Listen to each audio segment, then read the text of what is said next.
Շնորհակալություն, հարգելի գործընկերներ, սիրելի հայրենակիցներ, 2026-ը սարերի հետևում չէ և մենք քաղաքական ուժերս պետք է մեր ընտրողներին, մեր բնակչությանը որոշակի քաղաքական ծրագրեր ներկայացնենք և այս համատեքստում ես ուզում եմ խոսել մեր քաղաքացիական պայմանագիր կուսակցության քաղաքական ծրագրի մասին, կոնֆլիկտի գինը և կոնֆլիկտից դուրս գալու գինը։ Օգոստոսի 8-ին Վաշինգտոնյան համաձայնագրերը կարող են դառնալ ոչ միայն Հայաստանի և Ադրբեջանի միջև տաք կոնֆլիկտից դուրս գալու պատմական հնարավորություն, այլև որոշակի դրական միտումներ և ազդակներ քաղաքական իրավիճակ փոխել տարածաշրջանում։ Գալով առաջ քաշված բարդ, գուցե էմոցիա ու պաթոս պարունակող մտածողության փոփոխություն ենթադրող վերը ձևակերպված հարցին առանձնացնենք կոնֆլիկտի գինը։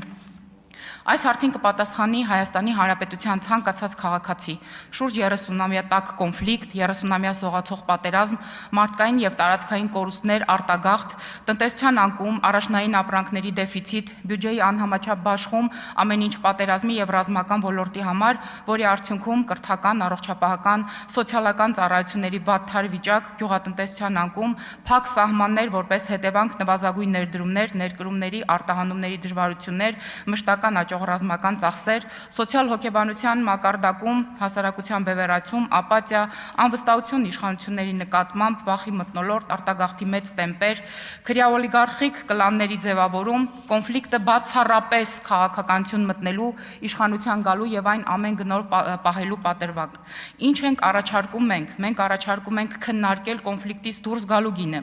Այս հնարավորությունը ես տեսնում եմ հետևյալ արձանագրումներում։ Պոտենցիալ պատերազմների էսկալացիաների չեղարկում, կառավարելի ռիսկեր,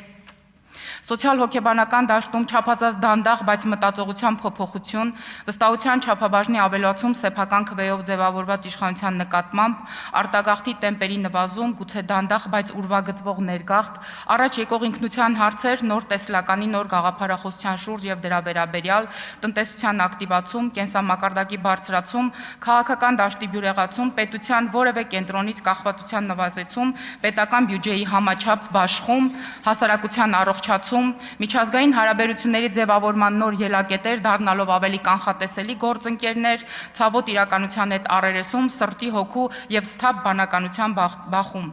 88-ից հայ հասարակությունը ցնցվել է պատերազմներից և դրա համար վճարվող գնից։ Մենք վճարել ենք ամենաթանկով։ Եվ այսօր, հարգելի հայրենակիցներ, ընտրությունը մերն է։ Ինչ ենք որոշում մենք՝ մտածել կոնֆլիկտի մասին, թե կոնֆլիկտից դուրս գալու գնի մասին։